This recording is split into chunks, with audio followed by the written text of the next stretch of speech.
Okay, well, good grief. Technology. You got to love it. How's it going, everybody? Chuck Holton here, and it looks like I'm finally live. I just finally, decided to throw my computer across the room and go outside and get some fresh air and try this live again. I wanted to do a continuation of the live that I just did on my channel. If you go to the Hot Zone with Chuck Holton here on YouTube, I just did a full hour about the issues that are facing us, not just with Israel, but other places around the world. And I'm sorry about the technical problems. I have no idea what was going on with my computer there. But restarted everything, it still didn't work, but whatever. I just have that sort of power over the universe, I guess. So I'm just doing it on my phone now outside. It's much nicer out here anyway.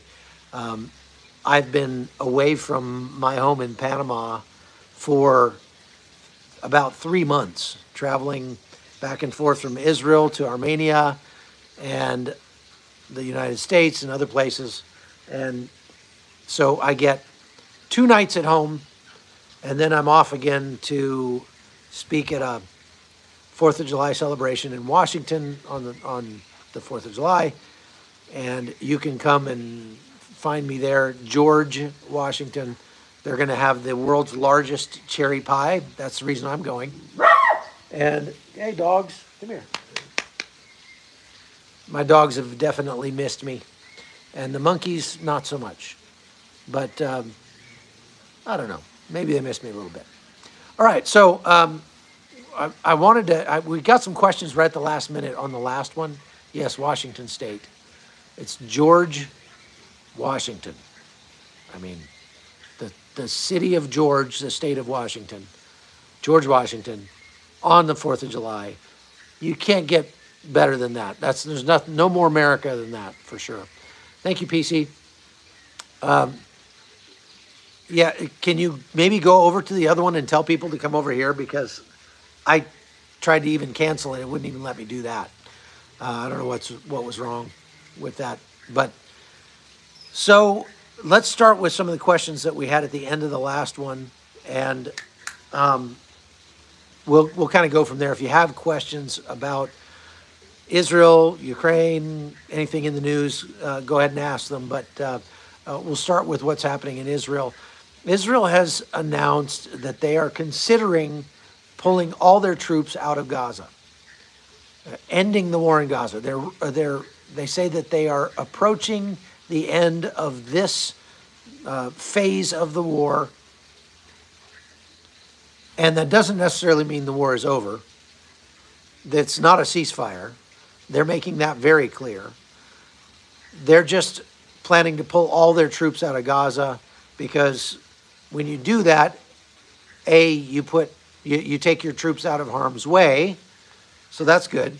But even more importantly, you make it more difficult for the information war to be waged against your people. And every time you blow up a booby-trapped house or destroy a tunnel or shoot a guy who's literally pointing a rocket-propelled grenade at you, Hamas and the international media, but then I repeat myself, will be blaming you for some kind of atrocity.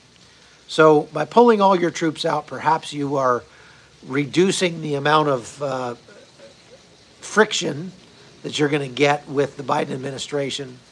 The Biden administration seems like they would like this war to go on pretty much forever, because this is what they've been advocating for. Just pull out. If you have to, take out a bad guy, just drop a bomb on him. Don't have troops in there, et cetera, et cetera. Well, you can bet Israel will get excoriated for that as well. I mean, almost guaranteed.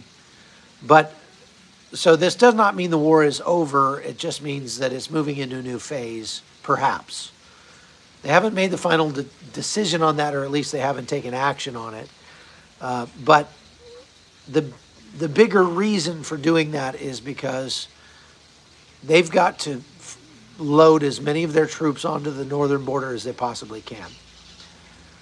Somebody asked, are they able to get rid of all tunnels? They have probably destroyed most of the tunnels in Gaza. It's unlikely that they've destroyed all of them because they have to find them before they can destroy them, and they may not have found all of them. More importantly is that if they go into the north in Lebanon, there are a lot of tunnels up there as well. A lot, apparently. And we're finding out that perhaps China has been assisting Hamas and Hezbollah in building these tunnels. Now, you may or may not know that in Beijing there is an underground city. It's been there for many years, and it's supposedly big enough to hold 85,000 people. It is, and keep them there for like a year or something. It is, I guess, was built during the Cold War era, and even before that. But it would mostly be, it's a communist country, so everybody's equal. But it would mostly be a hiding place for the people who are a little more equal than others, if you know what I mean, like government officials and their families and things like that, if nuclear strike or something was imminent on China. But suffice it to say, China is very good at building tunnels, has a lot of experience with it, and they just found 2 Chinese engineers in Gaza. They just captured them, and they were in a tunnel when they were captured, and they were assisting with the building of these tunnels, apparently. And so that kind of begs a question. Why would China be assisting Hamas in building these tunnels under Gaza? And I can think of 2 reasons. One of them is sort of obvious. The Chinese don't mind doing anything that they can make money at. There's a Chinese company that'll do it for you. But more importantly, I've been doing a lot of reading lately on the Chinese strategy for world domination, essentially, is probably the best way to put it. There's a good book on the subject called The 100-Year Marathon, written by an American analyst who started out as a real dove on China, started out really positive toward China, and the more he learned, the more worried he got, and now he's really worried that China is engaged in a century-long plan to reduce the United States to a shell of what it is today. They don't want to kill off their biggest consumer base, but they do want to dominate the world stage. And China believes that's its destiny. It's supposed to do this. It's this manifest destiny. They're supposed to take over the world. And communism cannot be the problem. They want more and more power.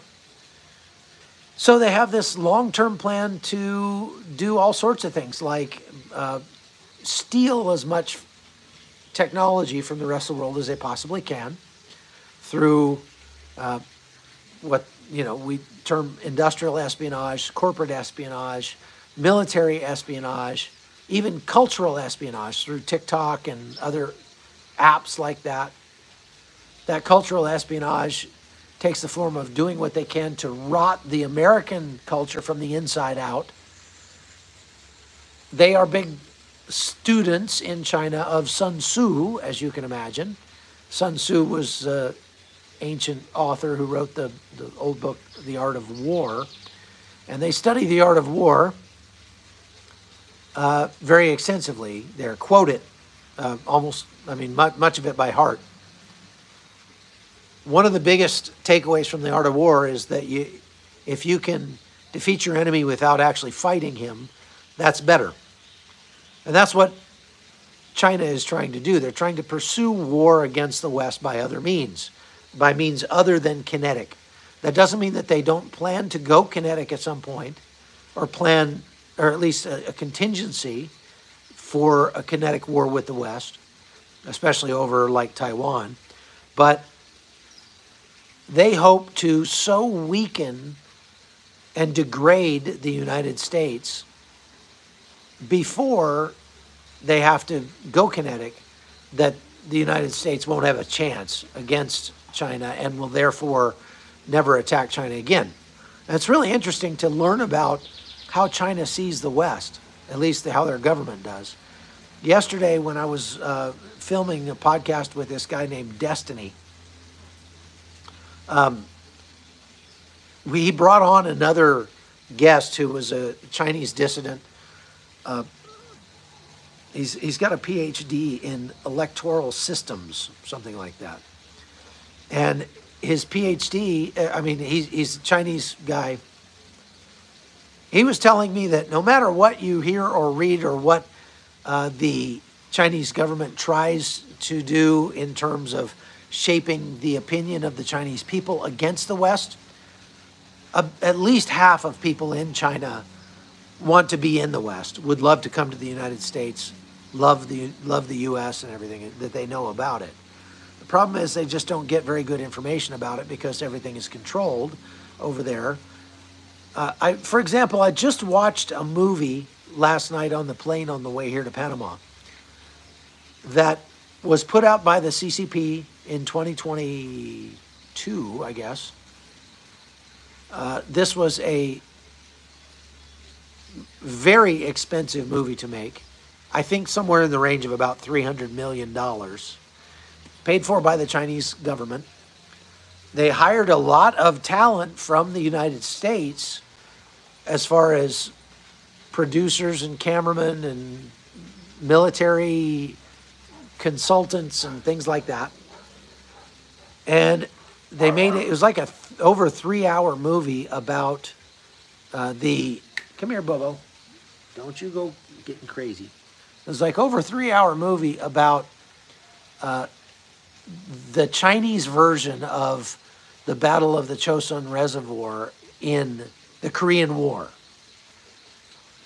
Now, the Chinese have been working very hard to rewrite their history over the past, say, 10 or 15 years to make the Americans out to be the bad guys in every episode of their history. So they accuse the United States of trying to foist empire on China, of trying to destroy China militarily, economically, culturally, all the things that they're actually trying to do to us right now, they are accusing the United States of doing. And they're going back and rewriting their history to reflect that. And so the Battle of the Chosun Reservoir was the United States, when North Korea invaded its neighbor to the south. The Chinese got involved in that conflict by crossing into North Korea and fighting against the United States. I don't think it, I mean, it was a very hard-fought battle, for sure. The term, the frozen chosen, yeah, came out of that. Very cold weather, like 40 degrees below, super cold. It was right over Christmas. And the U.S. Marines were surrounded and had to fight their way out. The Chinese made a movie about that. And, of course, in their movie, in their telling of it, the Chinese were not aggressing at all. They were just, you know, in Korea trying to help their neighbors because they're such nice people. And these evil Americans came in and just started murdering civilians and killing people left and right. And so the Chinese were forced to take up arms and defend their cousins, the North Koreans. And even though the Americans were far superior in technology and had more people and everything like that, the Chinese, with just a few men and just a few weapons, they managed to destroy the Americans in the Chosun Reservoir, absolutely destroy them, wipe them out. Wow, looks like I've got some visitors here. I'm gonna move. Hey, Connie? I think my wife actually left. I'm gonna have to ask your forgiveness for just a minute because somebody just showed up at our gate. And, hi, just a second. And I'm gonna have to let them in because nobody else is home. So I'll just take you with me and I'll keep talking. So I watched this movie on the airplane last night, and it's just amazing to see how they are portraying Americans as the bad guys in every situation. They're evil, they're bumbling. Okay, I'm back. I had to go open the gate. I got people coming in, nobody else is here.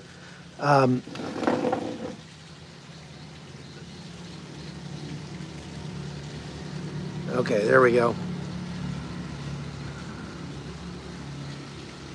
I love live television because it's just like you never know what's going to happen. So the Chinese are doing this intentionally. They're making museums that are to demonize the United States. Their news is obviously all controlled. The internet is controlled to demonize the United States. They are trying to destroy the U.S. by pumping fentanyl into the U.S. And my big question when I was with this Chinese dissident yesterday, I don't know if dissident is the right word for this guy. He's a Chinese guy who lives in the United States. He's, you know, an academic. He's got his own TikTok channel and, you know, whatever. Pretty well-known guy, smart guy. And I asked him about what's the deal with all of these Chinese migrants coming through Panama, through the Darien Gap, and illegally entering the United States lately. We had 40,000 Chinese migrants come illegally into the U.S. last year. We still had about 60,000 who came legally, so that makes 100,000. And there are about 290,000 Chinese students studying in the United States on student visas. Yeah, you see the monkeys back there? You guys, here I am talking about serious matters, and you guys are going crazy about the monkeys. I'll take you over there and show you the monkeys in a little bit. But, so we're talking about right now almost 400,000 Chinese citizens who are living in the United States who are not American citizens, just here visiting, or they've come in illegally. And my question was, what is up with that? Especially the illegal ones, most of whom are military-age males. And his answer was, well, I think the military-age males coming illegally are because the trip is so arduous that you're not going to get a lot of women and children on that trip. And I'm not sure that I go for that because I've seen Chinese families coming, and when you count all of the migrants who are coming through doing that arduous trip, many of them are women and children. So I don't know that you can, I don't know that I accept that, but perhaps. All of the Chinese migrants that I've talked to who are coming into the United States are coming, they say, for economic reasons. And that's kind of interesting because guys like Peter Zeihan have been saying this for a long time, that China's economy is on its last legs. Their economy is crumbling. And there are some signs I've seen that could show that to be true. For example, you know that the Chinese government tightly controls how Chinese people are allowed to invest their money. They can't invest overseas. They have to invest it in China. And so there's very limited options for people who want to try to build any wealth, save any money, invest any money inside China. One of the big investments was real estate. And so as China has loosened its sort of communist control in that they are allowing people to start their own businesses and they're allowing people to engage in some limited forms of capitalism. And their use of fossil fuels has gone way up. And their population is aging. They have more wealth that they're trying to stick away. And so they've been buying up real estate to the point where they created this, probably the world's largest ever real estate bubble. I was unaware of this until I did some research into it. It's absolutely mind-boggling. They say that there are enough apartments empty in China right now, apartment buildings, housing units that are empty. Just people bought them as investments and nobody's actually ever moved into them. That they could house up to 3 billion people in those empty apartments inside China. So there's no shortage of housing in China, if that's true. This is why actually I've seen some videos and stuff of China actually demolishing entire, it looks like a whole city of apartment complexes, just blowing them all up. And they're all brand new. Nobody's ever lived in them. And they're just demolishing them because they have such a glut of housing right now that they literally could house the entire population of China 3 times over almost, something like that, or 2 times over. That's huge. Some of the people that I've interviewed that are Chinese migrants coming through Colombia on their way to Panama, on their way to the United States, I've asked them, what was your profession in China? And they'll say, well, I was a salesman, or I was a plumber, or just normal stuff. These guys don't strike me as, not all of them, don't strike me as like, special forces or something. They're skinny, they're pasty, they're kind of goofy to me. They don't strike me as people who are, just being sent here to rise up and take over our country militarily. But I think as I read this book, The 100-Year Marathon, I'm starting to realize that taking over the United States militarily was never China's plan and would not be China's plan, because China has been at war with the United States in their minds for 100 years or more.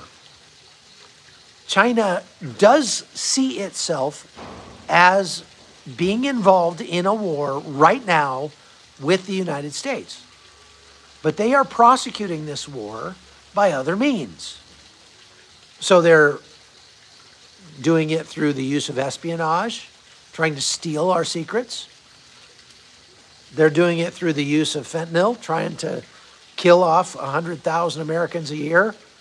I mean, if they came here with their military and killed 100,000 Americans, all of China would have been nuked by now. But China has managed to kill nearly 100,000 Americans a year for the last 5 or 6 years or more through pumping fentanyl into across our southern border into the United States and killing Americans who are either inadvertently or intentionally taking a pill, whether it's, and they think it's an illegal heroin pill and it's not, or they think it's a legal ibuprofen and it's not.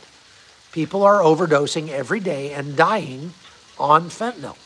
They just arrested, when I was in West Virginia a couple days ago, I heard on the news that they had just arrested a guy and sentenced him for running his own pill mill in a small town in West Virginia, where he was cranking out pills that were pure fentanyl.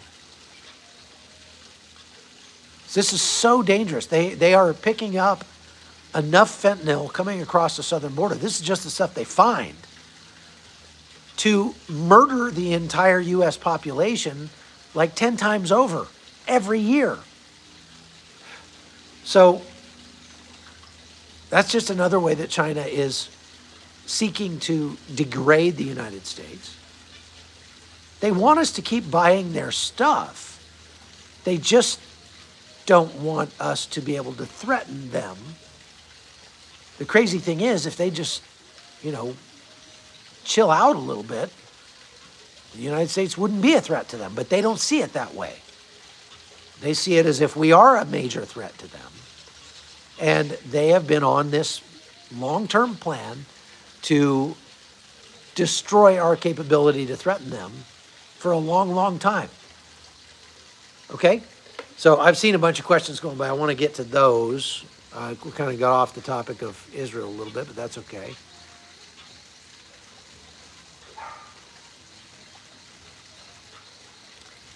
They certainly are trying to affect the election. There's a lot of people commenting on that.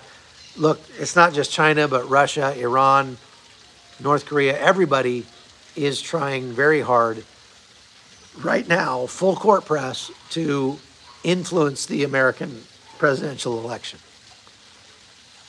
And we shouldn't expect it to be any other way, but you just have to be very careful about what you are reading online and where that stuff comes from. We've talked a lot about the misinformation that's being put out by Russia over the war in Ukraine, trying to turn Americans against helping Ukraine or helping NATO help Ukraine. And Toilet Brush says, I do rideshare and have picked up Chinese citizens who are here on a work visa in our San Diego weapons labs. That's exciting. Didn't know about that. Yeah, China is also working very hard to degrade our abilities via cyber. HCCNE says the food and jewelry in Panama is phenomenal. I'm not sure what part of Panama you went to, but the jewelry might be nice, but the food is, nobody's ever going to come to Panama for the food. I mean, Panama is kind of the England of Latin America. Everybody else has great food, and Panama has rice and beans. Yes, I'm at my home in Panama. Panama, you'll never see a Panamanian food restaurant outside of Panama. There's a very good reason for that, because Panamanian food is very, very, very simple. And I can eat it, but, it's certainly nothing. It's no Mexican food, that's for sure. Question, what caused the American military base alert in Europe? Well, it was a threat against the Americans in Europe. I didn't see what the threat was. I don't know if they put that out. I think that it's sort of a given that the United States is going to be targeted because of our assistance for Israel. And so what they did was they just told people who are soldiers that are soldiers, sailors, airmen, guardsmen, Marines, whatever, that are at our bases in Europe not to wear their uniforms off post. Let me see here. One tired mama, are you going to come see me in George Washington? I hope so. We're going to be there all day on the 4th. How likely is it that Syria have tunnels going from Syria to Lebanon and elsewhere? Phoenix Rising asks. I don't think that's super likely because they're not really necessary. The tunnels that are in the north, some of them probably cross the border into Israel, although that might be more difficult just because of the makeup of the terrain there. So there probably aren't going to be as many tunnels as they found in Gaza. But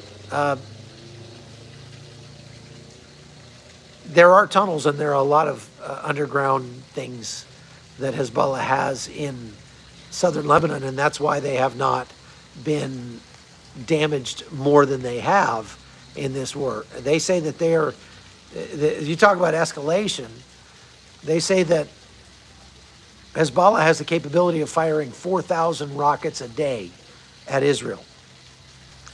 Israel knows it does not have the capability to counter that to any great extent. And so if we do have an escalation in Gaza, it's going to be much worse for Israelis than it has been so far.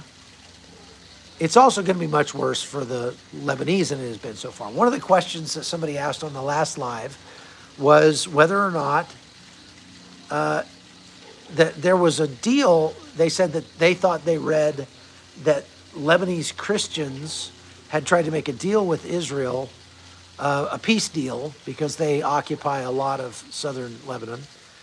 And I don't know if they tried that or not, but it wouldn't really matter if they did, because they are not the ones controlling southern Lebanon. There are a lot of Lebanese Christians in southern Lebanon. We need to pray for those people. Just like there are a lot of Maronite Christians, they're brothers. The Maronite Christians in northern Israel and the Maronite Christians in southern Lebanon are related. Okay? If they tried to make a deal with Israel, it wouldn't really matter, because Hezbollah is in control of southern Lebanon, not the Maronite Christians. Maronite Christians are pretty peaceable people anyway. So there is the whole Christ says, I won't be surprised if the tunneling advancements are so good that they have tunnels from country to country and we're just waiting for them to push through. You know, my first reaction, my first instinct is to sort of poo-poo that idea. No, we don't have, there's not tunnels from country to country. That's crazy talk. But I have to say, I have seen in that part of the world, in the Middle East, all the way from Afghanistan to Iraq to Israel to Jordan to Syria, Kurdistan, even into Lebanon. They like digging over there. They like to dig. And as a matter of fact, the last time I was in Syria, the Kurds had taken over this part of this area, and they were building massive tunnels there by just bringing in earth-moving equipment, digging up the desert, digging a big trench for miles across the desert, and then bringing in concrete walls that are built into like the shape of a big U upside down, like this. And then they just drop those concrete things down into this trench that they dug and then covered up with dirt. And they were making those things miles and miles and miles of those tunnels. And I said, we were with the Kurds and we were driving with them, and I was like, why are you guys building so many tunnels like this? And they said, oh, my friend, you don't understand how much the nature of war has changed in the last few years. Have you not been to Ukraine? I was like, yeah. Have you not seen what they're doing in Ukraine with drones? Yeah. The only way to thwart drones is to be underground.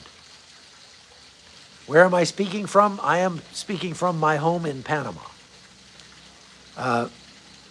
We live in a crater up in the mountains. There's some mountains over there. And I have not been to my home in Panama for 3 months. So my dogs and my monkeys really missed me. Or at least the dogs did. I don't know if the monkeys did or not. See the monkey back there? That's Missy. She's just sitting there looking at me. She doesn't really care. She pretends she loves me, but when I'm gone this long, she doesn't love me that much. And she's kind of mad for a while. after I get home. When I get off this live, I'm going to go see if I can talk to her nicely and get her to come, you know. Yeah, she gets annoyed with me.